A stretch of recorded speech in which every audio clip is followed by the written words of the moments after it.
Hi, good evening. എൻ്റെ പേര് ലിനുഷ. ഞാനിപ്പോൾ പൈത്തൺ ജാങ്കോ ഡെവലപ്പർ ട്രെയിനി ആയിട്ട് വർക്ക് ചെയ്യുന്നു.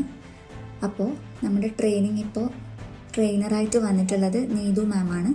നീതു മാം നല്ല രീതിയിൽ തന്നെ ക്ലാസ് മുന്നോട്ട് പോയിക്കൊണ്ടിരിക്കുന്നുണ്ട്.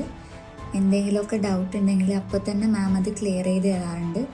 അതുപോലെ എന്തെങ്കിലും ടോപ്പിക് എടുത്തു കഴിഞ്ഞാൽ തന്നെ അത് 2 പ്രാവശ്യം മാം എക്സ്പ്ലെയിൻ ചെയ്ത് തരാറുണ്ട്. അതുകൊണ്ട് തന്നെ വലിയ ഡൗട്ടും കാര്യങ്ങളൊന്നും ഇല്ലാണ്ട് ട്രെയിനിങ് നല്ല രീതിയിൽ മുന്നോട്ട് പോയിക്കൊണ്ടിരിക്കുന്നുണ്ട്. പിന്നെ എല്ലാ വീക്ക്ലി മീറ്റിംഗ് ഉണ്ടാവാറുണ്ട് സാറ്റർഡേയ്സ്. അതിൽ നമുക്ക് എന്തെങ്കിലും ടാസ്ക് ഒക്കെ തന്നിട്ടുണ്ടെങ്കിൽ അത് പ്രസൻറ്റ് ചെയ്യണം. അതുപോലെ വീക്ക്ലി റിപ്പോർട്ട് പ്രസൻറ്റ് ചെയ്യണം. അപ്പോൾ അതുകൊണ്ട് തന്നെ എല്ലാ കാര്യങ്ങളും വളരെ കൃത്യമായിട്ട് നമ്മൾ മനസ്സിലാക്കിയിട്ടുണ്ടാവണം. അപ്പോൾ അങ്ങനെ തന്നെയാണ് ഇപ്പോൾ ട്രെയിനിങ്ങും പോയിക്കൊണ്ടിരിക്കുന്നത്. ഇതുവരെ ട്രെയിനിങ് നല്ല രീതിയിൽ തന്നെയാണ് പോയിക്കൊണ്ടിരിക്കുന്നത്.